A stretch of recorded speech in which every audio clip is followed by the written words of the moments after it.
guddoonka markuu arkay qodobka 69aad faqradda 2 xarafkiisa ba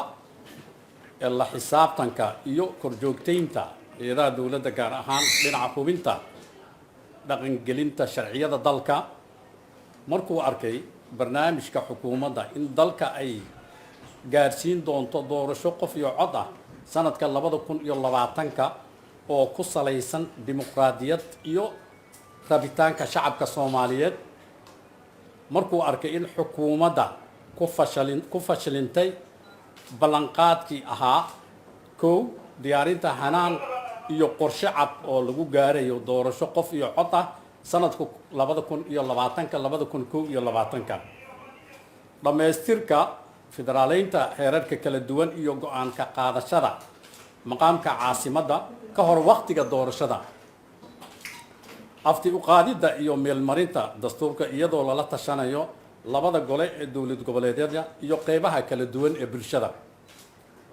hirgelinta nidaamka axsaabta siyaasadeed si ay uga qeyb qaataan ama qeyb uga noqdaan doorashada dimuqraadiyeysan ee dalka ugana howlgalaan dalka oo dhan markay ku fashilmeen diyaarinta ciidamo amniga suga oo heer federaal iyo heer dawlad goboleed ah awaamirtana ka qaata guddiga madax bannaan ee doorashooyinka qaranka xilliga doorashooyinka lagu jiro sida ku cad qodobka 54aad sharciga doorashooyinka qaranka diyaarinta qoondadii dhaqaale ee lagu qaban lahaa doorashada oo aan lagu soo darin miisaaniyadda 2020 markuu dhageystay golaha shacabka ee baarlamaanka federaalka warbixintii guddiga madax bannaan doorashooyinka qaranka ay ku caddeeyeen in ay awoodi waayeen soo gudbinta qorshaha qabsoomidda doorashooyinka muddada ku xusan qodobka 13aad faqradda 3aad sharciga doorashooyinka qaranka isla markaasna ku dhawaaqeen inaysan ku qaban karin doorashada waqtigii loogu talagalay sidaa daraaddeed guddoonka golaha shacabka wuxuu cod u qaaday kala noqoshada kalsoonida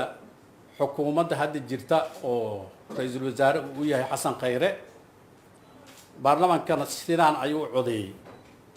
waxaa ogol u codeeyey 170 xildhibaan waxaa diiday 8 xildhibaan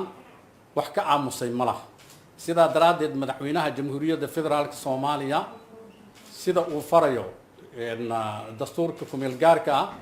oo in si degdeg ah u soo magacaaba ra'iisul wasaare iyo xukuumad waddankan gaarsiin karta